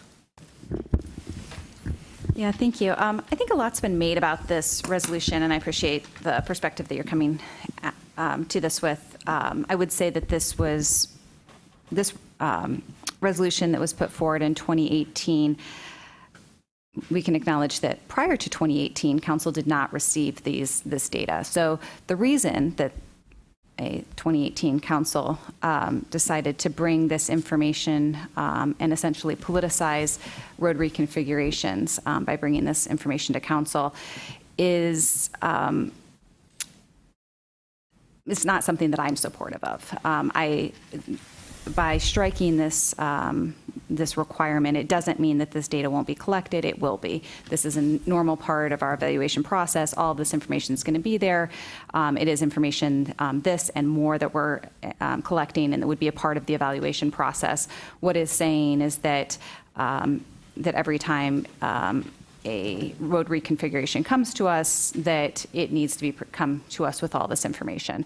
I would anticipate that this is a little bit duplicative as well because we are asking for an evaluation of all of our roadways. So ostensibly there would be reports that would be coming out, though, to actually have a lot of information there as well. So, and finally, this was actually not a resolve clause that Councilmember Ackman or I sort of came to on our own. This was something that staff had mentioned to us as something that was that seemed unnecessary, a necessary step in the process. So I don't personally feel super strongly about it, but I'm trying to give the background and how it got to us and in this resolution. Further discussion of the amendment. Councilmember Ackman. I appreciate Councilmember Briggs' words and would echo them, but also I do want to add that one measure that I do find to be problematic is congestion, because I think it measures the wrong thing according to our values. We know that this level of service metrics, that's another name for it, it's an outdated measure. A lot of communities are switching to other metrics that more accurately reflect the community's values. You know, something like the level of service, it prioritizes automobile throughput instead of looking at things like accessibility, safety, sustainability. And perhaps even more shocking, using that measure hasn't solved congestion. So what are we even doing? So, you know, I concur, staff is still going to be collecting the data. What we're doing is removing the need to present it to us before moving forward with the road diet. The metric, like I said, that I do take issue with is this measure of congestion. Councilmember Adina. Thank you, and I appreciate that background, and I went back and I read the original resolution as well, and I don't want to assume the intent of a former council, but in reading it, I think I could draw some conclusions. But I will say I agree with Councilmember Ackman about the need to potentially update some of the data points that would come to us.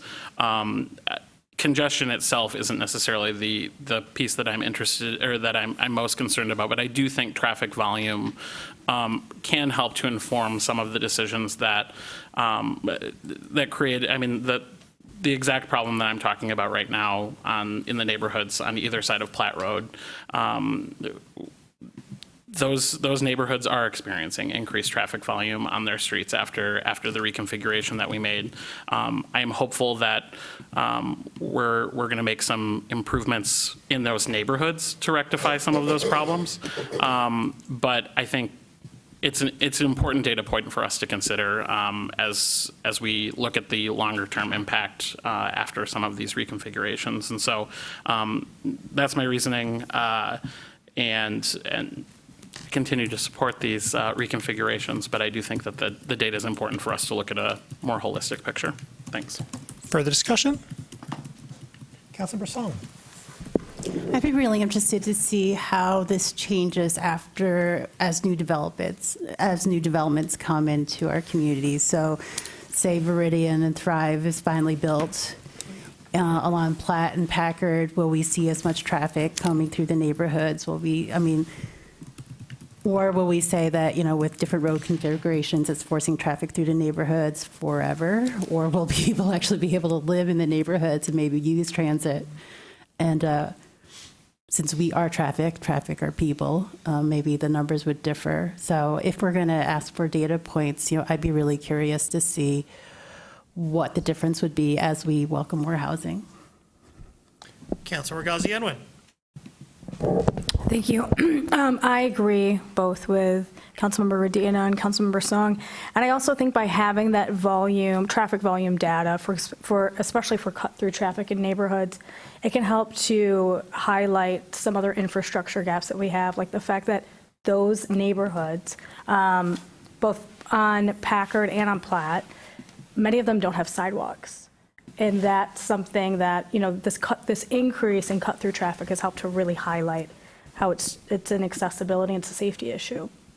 So I think that some of this data will be helpful, whether it's this or other data points. I think having some additional information would be helpful. Councilor Iyer. Thank you. I agree the data is helpful.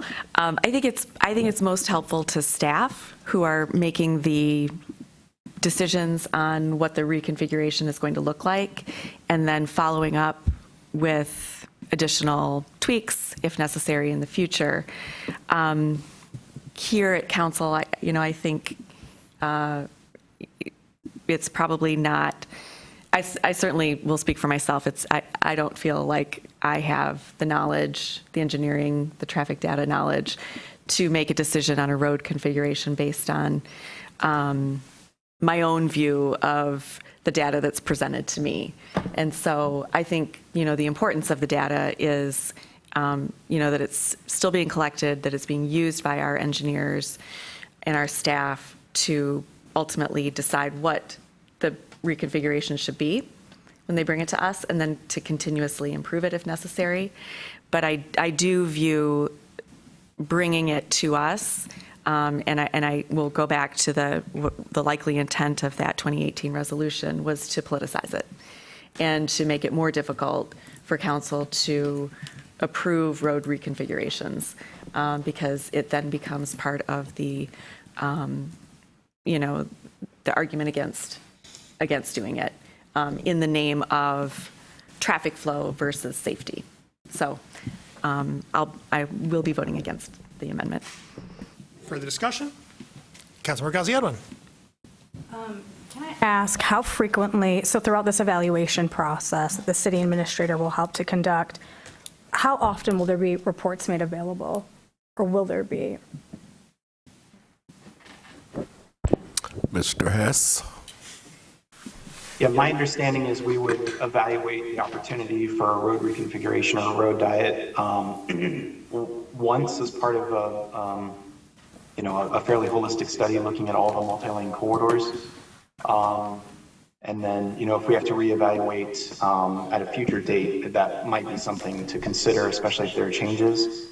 So, for example, one of the changes that comes to mind is some of the rides long-range plan, the AAATA call for dedicated or bus rapid transit. And so there's a timing there that we might have to consider about, what to do with that repurposed lane. Does it make sense to have dedicated transit on it, or bike facility, or something else? So in situations like that, if the ride or whichever transit agency, University of Michigan or whatever, if they are not yet ready for that road reconfiguration, then maybe we have to reevaluate at a later date. But by and large, we're interpreting this direction to be evaluate all of them once by the timeline given. Okay, thank you. Councilmember Ackman. Wanted to let people who aren't as steeped in the nerdery of this as Councilmember Briggs and I are that our transportation team is very data-driven. In fact, we have a whole speed management page where you can go road by road and see the traffic volume. Now, granted, that probably needs to be updated. I don't know the last time that those numbers were, but you can see what the the average daily auto traffic is. You can see the number of crashes. So, they're doing this in the course of their work, and that's it. Further discussion? Councilmember Watson. I have experience with this earlier this year, talking to staff about Huron Parkway. As Lynn has mentioned, we've heard from a lot of residents about the difficulty of crossing to get to Huron at Huron High School. At some point, it's 5 lanes of traffic. But what that led me was to dig pretty deep about the traffic volume counts on Huron Parkway. They're almost half the 25,000 AADT recommendation. And so to me, this is the kind of information I would RFI anyway, to get the better understanding of these projects and to understand how well we fit within those, under that 25,000 average daily trip recommendation. I think that the people who politicize this data would find a way to do it. And I think I'm okay. I'm okay having that data presented to council.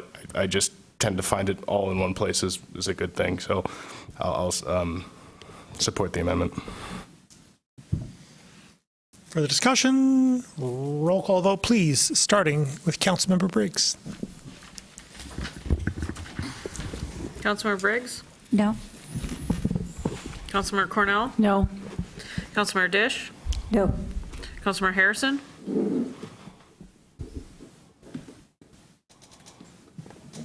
Yes. Councilmember Song? No. Councilmember Watson? Yes. Councilmember Radina? Yes. Councilmember Ghazi Edwin? Yes. Mayor Taylor? No. Councilmember Iyer? No. Councilmember Ackman? No. Motion fails. Further discussion of the main motion as amended. All in favor? Opposed? It is approved. Do we have the pleasure of a closed session today? Yes, Mayor, I would like to request a closed session under MCL 15.268, Section 8H, regarding the privilege and confidential memo provided to City Council on November 2nd, 2020. May I have a motion, please, to go into closed session on that basis? Moved by Councilmember Briggs, second by Councilmember Iyer. Discussion? Councilmember Dish. Roll call vote, please, starting with Councilmember Briggs. Councilmember Briggs? Yes. Councilmember Cornell? Yes. Councilmember Dish? Yes.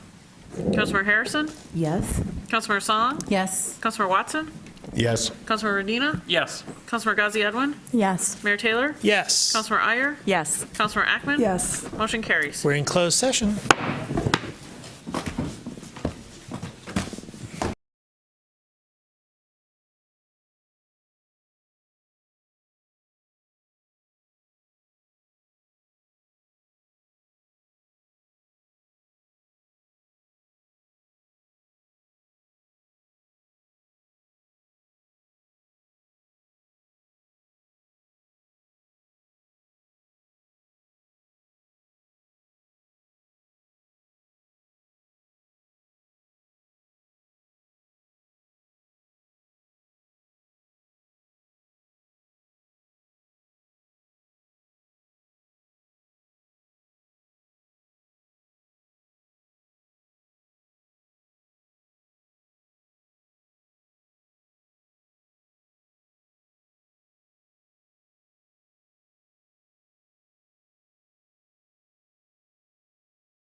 Back in open session. May I have a motion, please, to approve the clerk's report of communications, petitions, and referrals. Moved by Councilmember Watson, seconded by Councilmember Ghazi Edwin. Discussion of the clerk's report. All in favor? Opposed? The clerk's report is approved. We have the pleasure of communications from our city attorney today. We are now come to public comment overflow. Public comment overflow is an opportunity for members of the public to speak to council and community about matters of municipal interest. Folks at public comment overflow have signed up previously for public comment, but did not have the opportunity to speak during initial public comment. Our first speakers have 3 minutes in which to speak, so please pay close attention to the time. Our first speaker today is Blaine Coleman. Richmond City Council in California did pass a resolution against military aid to Israel. And you can look it up. Actually, I emailed it to you, or one of us has. You can pass the same kind of resolution against military aid to Israel. Mr. Coleman, your mic is off. Okay, can you restart the clock? How do we get this mic started? Push the... Push? Like that? Is it on? Yeah. All right, yeah. Time has begun. Thank you. Richmond City Council in California passed a resolution quite recently against military aid to Israel, and they accused Israel rightfully of ethnic cleansing. This was Richmond City Council in California. Councilmember Ackman, basically you said that you didn't know what to do, you didn't know what the answer was. That's the answer. A resolution just like Richmond City Council just passed against military aid to Israel. And if you like, you can follow their lead in explaining that Israel is committing ethnic cleansing, which it is. And this is something that you know. You're an educated person. You read the news, you know it. 300,000 people just marched in Washington against military aid to Israel, against the war crimes that Israel is committing. And those are war crimes that you all are assisting by smothering Palestinian rights resolutions. Now, if I'm wrong and one of you has finally decided, yeah, we really ought to pass a resolution against military aid, say so. Tell me. You can do it now. Councilmember Ackman, will you finally allow a vote on the resolution against military aid to Israel? Okay, no answer. Councilmember Briggs, will you allow a vote on the resolution against military aid to Israel? While we see Israel bombing 10,000 Palestinians to death in front of our eyes right now, will you allow a vote? No answer from Briggs. Briggs is making eye contact, but no answer. Councilmember Iyer, will you? Iyer's not even making eye contact. Councilmember Cornell, will you? No answer from Cornell. Councilmember Ghazi Edwin, will you allow finally a vote on the resolution against military aid to Israel? You see Israel bombing 10,000 Palestinians to death. And there's no answer from Councilmember Ghazi Edwin. She's making eye contact, but I can't read what she's thinking. Councilmember Radina, will you finally allow a vote on the resolution? Eye contact, but flatline. Councilmember Watson, will you? Eye contact, hand on mouth, no other response. Councilmember Song, will you allow a vote? Nothing. Councilmember Harrison, will you? Nothing. Staring dead ahead, making eye contact, but nothing else. Councilmember Dish, will you? Will you allow a vote on the resolution against military aid to Israel? Eye contact, but no response. I'm sorry about that. Our next speaker is Mojan Savabiasafani.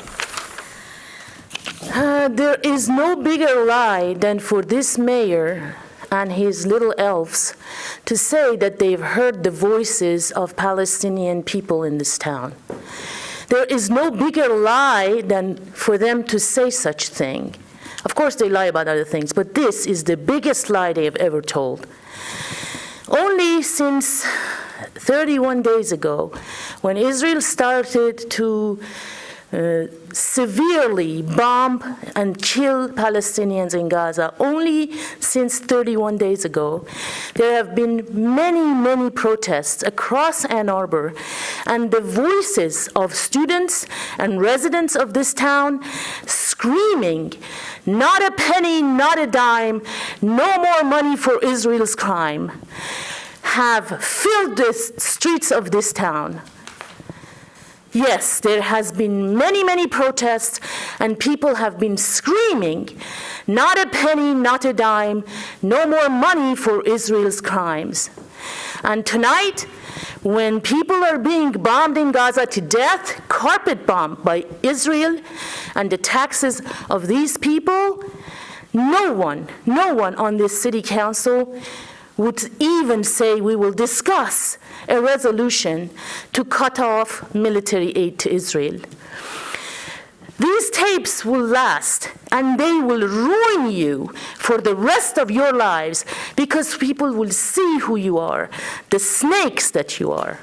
But I'll tell you this, the world now knows with absolute certainty who the terrorists are.